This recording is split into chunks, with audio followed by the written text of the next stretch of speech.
कैसा है तू और हमारा देश कैसा है? वैसा ही जैसा आप छोड़ के गए थे। यानी कि हम अभी भी अंग्रेजों के गुलाम हैं?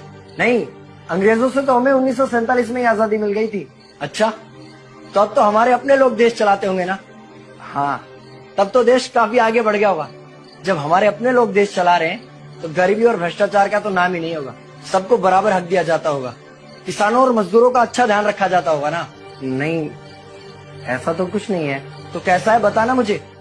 कैसे हमारे अपने नेता, हमारे आजाद भारत के नेता, 100 साल हो गए मुझे गए हुए, बताना। हमारे अपने नेता वो तो अपनी जेबें भरने में लगे हुए हैं। आने वाली 7 पीढ़ियों को नहीं बल्कि 700 पीढ़ियों को ना कमा कर खाना पड़े उस चीज के इंतजाम में लगे हुए हैं। तो तुम लोग क्या कर रहे हो और हमारे देश का युवा क्या कर रहा है? हम लोग तो इंस्टाग्राम पर रील्स देखने में बिजी हैं। यानी कि हमारी कुर्बानी का देश के लोगों पर कोई असर नहीं पड़ा। देश के लोगों में कोई देशभक्ति नहीं, कोई देश प्रेम नहीं।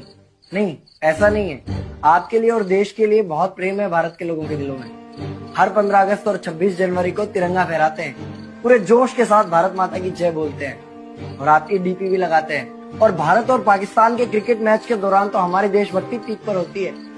तुम इसे देशभक्ति समझते हो? तो फिर क्या है देशभक्ति? अगर तुम्हारी देशभक्ति समाज को सुधारने में, गरीबों को अच्छी शिक्षा या बराबर का हक नहीं दिलाती तो कोई काम की नहीं है तुम्हारी देशभक्ति। भ्रष्ट नेताओं और सरकार के खिलाफ आवाज उठाओ, लोगों को एकजुट करो। लेकिन अगर हमने सरकार के खिलाफ आवाज उठाई या नेताओं से सवाल पूछे तो हमें एंटी नेशनलिस्ट कहा जाएगा या हमें गद्दार करार दे दिया जाएगा। तो डरता है। 23 साल का था मैं जब अंग्रेजों ने मुझे फांसी पर चढ़ा दिया। मुझे तो आतंकवादी कहा गया था। अगर अब नहीं जागे तो ये देश सोता रहेगा। ये सरकारें, ये नेता देश को बेच खाएंगे। इस भ्रष्ट सरकारी तंत्र से लड़ो। देश को क्रांति की जरूरत है। क्रांति यानी कि हमें हथियार उठाने होंगे, बंदूकें उठानी होंगी जैसे आपने उठाई थी। नहीं, हमारी क्रांति विचारों की थी। जब अंग्रेजी हुकूमत ने हमारी आवाज नहीं सुनी तो हमने और जोर से आवाज लगाई और अपने विचार रखे।